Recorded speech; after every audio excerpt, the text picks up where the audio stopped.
ጉድቤ ሸቃሊት ነገሮች አቅጣጫቸውን ቀየሩ። እንደምታዩት ልጅ ከአንገቱ ገመድ አስገብቷል ማለት ነው። እውነት ለመናገር በጣም ያሳዝናል። ምክንያቱም ልጁ ገና ጭጩ ነው። የሀገሬ ልጆች እናንተ እንግዲህ ምን እንደምትሉ አላቅም። የተለመደ ነገር አይደለም፣ ለየት ያለ ነገር ስለሆነ ነው እንግዲህ ቪዲዮ ልሰራ ተገድጄ የመጣሁት ማለት ነው። ያሳዝናል፣ ያስደስታል። አላቅም እኔ እንግዲህ ምን እንደምል። ብዙዎቻችሁን ግን ሊያስደስታችሁ ይችላል ብዬ ነው የምገምተው። ምክንያቱም የተለመደው ሌላ ነገር ስለሆነ ያ ነገር ደግሞ እንደዚህ አቅጣጫውን ቀይረው ሲመጣ ስታዩ ትሰይ እስኪ ቅመሱት ማለታችሁ አይቀርም ብዬ ነው የማስበው። እንግዲህ ይሄ የምትመለከቱት የዱባይ ድርሃም ነው። ይህን ድርሃም ደግሞ ይዤበት የመጣሁት የራሱ የሆነ ምክንያት አለ ማለት ነው። እና እንግዲህ ውድ ቤተሰቦች መግቢያ ላይ ያያችሁት ወንድማችን የሚኖረው እዚህ ዱባይ ውስጥ ነው ማለት ነው። ዱባይ ደግሞ እንግዲህ ለ2 አመት ከምናምን ያክል እንደኖረ ሲናገር ሰምቻለሁ ማለት ነው። እንዳያችሁት ልጁ ገና ጩጩ ነው ማለት ነው። እና አሁንም እንግዲህ ያው ቁም ነገረኛ ሰው ትንሽ ነው ትልቅ ነው አይልምና መሻላ ልጁ በጣም ጎበዝ ልጅ ነው። ለዚህ ዱባይ ላይ ማለት ነው ለ2 አመት ከምናምን ያክል እንግዲህ አንጀቱን እስር አድርጎ የዱባይን ደረቅ ሆብዝ እየቆረጠመ ማለት ነው። እናቴን አባቴን ሳይል የራሱ የሆነ ህልምና እቅድ ስለነበረው ያንን ህልም ለማሳካት እንግዲህ ብዙ ዋጋ ከፈለ ማለት ነው። ያው እንግዲህ ገና ከጅምሩ እቅድ ስለነበረው ብሩን እንደሌላ ወጣቶች እንደፈለገ ሳያባክን ለዚያ ለሚፈልገው አላማ ለማዋል በጣም ብዙ ዋጋ ከፈለ ማለት ነው። ያ ብዙ ዋጋ የከፈለለትም ደግሞ እንግዲህ በ2 አመት ከምናምን እንዲሳካ አድርጎታል ማለት ነው። ነገር ግን መጨረሻው ስላላማረ ልጁ እንዳያችሁት እንግዲህ ከአንገቱ ገመድ አጥልቆ ብሄድ ይሻለኛል እያለ ነው ማለት ነው። እንግዲህ በመሀልም ደግሞ የሀገሩ ልጆች ቤተሰቦቹ ጣልቃ ገብተው ለጊዜው ልጁን አስጥለውታል ማለት ነው። ወላይ እየቀለድኩ አይደለም፣ ከምሬ ነው። በእርግጠኝነት ብዙዎቻችሁ ታሪኩን ሰምታችሁት ይሆናል። ላልሰማችሁ ደግሞ እኔ ወረኝቶታችሁ ልንገራችሁ። ቪዲዮ ላይክ አድርጉ። እውነቴን ነው የምላችሁ። እና ከዛ ማለት ነው የሀገሬ ልጆች እና ይሄ ልጅ ኢትዮጵያ እያለ ፍቅረኛ ነበረችው አለ ማለት ነው። ግን እኮ ገና ህጻን ነው። ገና ሳይሆናቸው እኮ ነው የሚፈላባቸው አሁን ጊዜ ልጆችማ።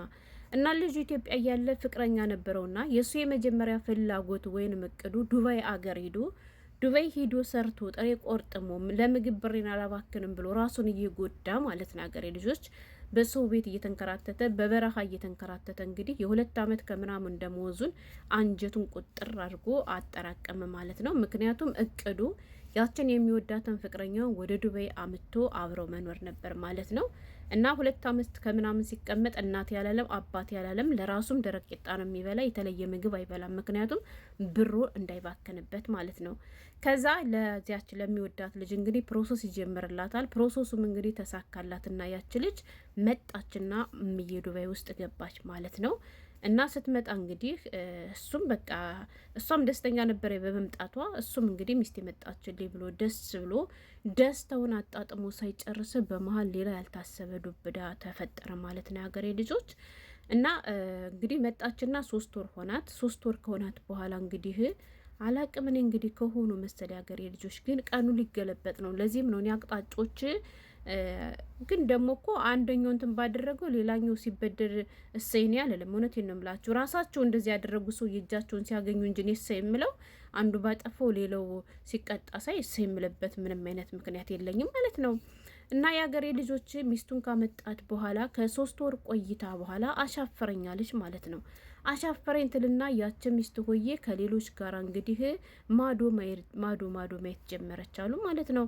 ከዛ ይባሳለችና ለልጁ እንቅጩን ነግረው ቁጭ። እንቅጩ ምንድን ነው ካላችሁ እሱ እንግዲህ ስንት ዋጋ የከፈለበት ነው። ስንት አልበላም አልጠጣም ብሎ በደረቁ ብዛ እንጀቱን አስሮ እዚህ ደረጃ አድርሷት ማለት ነው።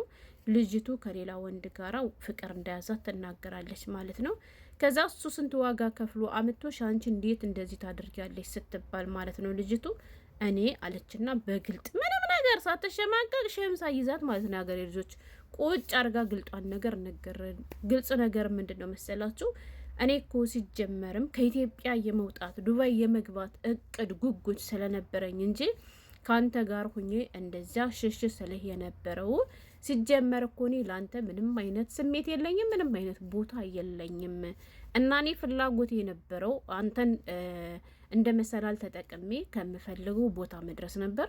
የምፈልገው ቦታ ደግሞ ዱባይ መግባት ነበር። ይሄው ዱባይ ገብቻለሁ። ስለዚህ እኔ ካንተ ጋር ልቀጥል አልችልም ትልና ለልጁ ቁርጥ አርጋ ትነግረዋለች ማለት ነው።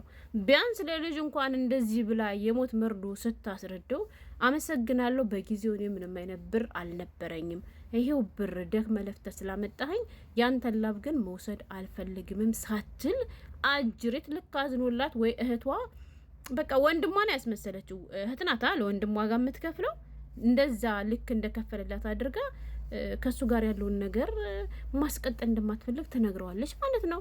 ታውቃላችሁ በዚህ አጋጣሚ እውነቴን ነው የምላችሁ አረብ ሀገር ተሰርቶ የሚመጣን ብር የምትበሉ ሰዎች ደም ብሎ በነገራችን ላይ አይደለም እንደዚህ በክደት አይደለም እንደዚህ በዝርፊያ ይቅርና እውነቴን ነው የምላችሁ ትሰሙኛላችሁ እኮ ብዙ ሰዎች ኢትዮጵያ ያላችሁ ወላይ ለምን ካላችሁ ዩቲዩብ ላይ እነማን እንደምትከታተሉ ቁልጭ አድርጎ ያሳያል ማለት ነው። ከየት ከምን ስንት ፐርሰንት ምናምን እንደሆነ ያሳያል ማለት ነው። እና ኢትዮጵያ ያላችሁ ትሰማላችሁ። ኢትዮጵያ ያላችሁ መሆናችሁ በስደት ያላችሁ ከአረብ ሀገር ብር እናንተ በክደትም ወይም ደግሞ በዝርፊያ በሌላ በማጭበርበር ተውትና ሀታ ተፈቅዶላችሁ እንኳን የሚላክላችሁ ሰዎች ማለት ነው ብር እንደተላከላችሁ ማየት የለባችሁም ወይም ደግሞ መቁጠር የለባችሁም። ያ የላከላችሁ ሰው ከሰውነቱ አንዱን አካል ቦጭቆ እንደላከላችሁ ወይንም ደሙን ቀርቶ እንደላከላችሁ ነው መቁጠር ያለባችሁ። ለምን ካላችሁ ተከፍሎበታል። እንዴት ዋጋ ተከፍሎበት እንዴት ተደክሞበት እንደሚመጣ ስለማውቅ ነው ይሄን ልላችሁ የቻልኩት ማለት ነው። ገብቷችኋል? እና ይቺ ልጅ ይሄ ልጅ አልፈልግህም ብላ እንደዚያ ቅንጭላቱን ስትለው ይሄ ልጅ ደግሞ እንዴት ይልና ራሱን መቋቋም ያቅተዋል። ወላሂ እየቀደድኩ አይደለም ከምሬ ነው ሀገሬ ልጆች። ከዛ በኋላ ያለው አማራጭ እኔ እሷን አጥቼማ ያን ሁሉ ዋጋ ከፍዬማ ሰው አልሆንም እንዴት አድርገኛለች ይልና ያው ብሄድ ይሻለኛል ብሎ እንግዲህ ለአንዴና ለመጨረሻ ጊዜ ይሄን ውሳኔ ደህና ሆኖ የሀገሬ ልጆች አንቺም ደህና ሆኚ መልካሙን ሁሉ ይግጠምሽ ምናምን ብሎ እየተሰናበተ እያለ እንግዲህ በመሀል ጣልቃ የሀገሩ ልጆች ገብተው ለጊዜው ልጁን አትርፈውታል ማለት ነው። ስለዚህ አንተ እሷ አልፈልግም ስላለች ራስክን ማጥፋት የለብም ነገር ግን አሉት የሀገሩ ልጆች ብስል የሆኑ ማለት ነው። ምን አሉ መሰላችሁ? እሷ አልፈልግም ካለች እሷ ማስገደድ አትችልም፣ መብቷ ነው። ግን የደከምክበትን ዋጋ ከፍለ ያመጣበትን ገንዘብ ልትከፍል ግድ ይላታል። አንገቷን ይዘህ ከዚያ ከውሽማም ሆነ ከአዲሱ ከምንም ብላ ሰርታም ሆነ ምንም ብላ ገንዘብክን ግን እንድትመልስልህ አድርግ ሲባል ዱቄት የሆነ ልጅ ደግሞ ምን ይላል? አንዳንድ ሰዎች እኮ የሌላችሁ ነው የምትንጠባረሩ ዝም ብላችሁ ማለት ነው። ቡጭርሮች አይደለም 400 500 ሴት አይደለች እሺ ለሴት በቀላሉ 300 ሺህ ብር አሁን ላይ እየጨመረ ነው። በፊት ከሆነ የመጣችሁ 300 ሺህ ብር ያው በቅርቡ 3 ወራ ነው ስለተባለ ነው። ገባችሁ? 320 330 ሺህ ብር እስከ 400 ሺህ ብር ትጨርሳለች እስከ ምናምን ድረስ። ስለዚህ 400 ሺህ ብር አንተ በወር 1000 ድርሃም ተቀጥረ እየሰራ 400 ሺህ ብር ኢትዮጵያ ብር የምትነቅ ማን ስለሆንክ ነው? ማን ስለሆንክ ማለት ነው። እና ብርህን ተቀበል ሲባል የምን አባቱ ብር ነው? እንኳን ብር እሷም ቀርታለች አላለም መሰላችሁ? ከዛ ጀግና የሆኑ አስተዋይ የሆኑ ወንድሞች ደግሞ እንግዲህ በመሀል ጣልቃ ይገቡና አንተ እንኳን ብሩን ባትፈልገው ብሩን እኛ እንፈልገዋለን፣ ስለዚህ ብሩ ልትመልስ ግድ ይላታል። ሌላው ቢቀር መንጃ ፈቃድ አወጣበታለሁ አላለም መሰላችሁ አንዱ።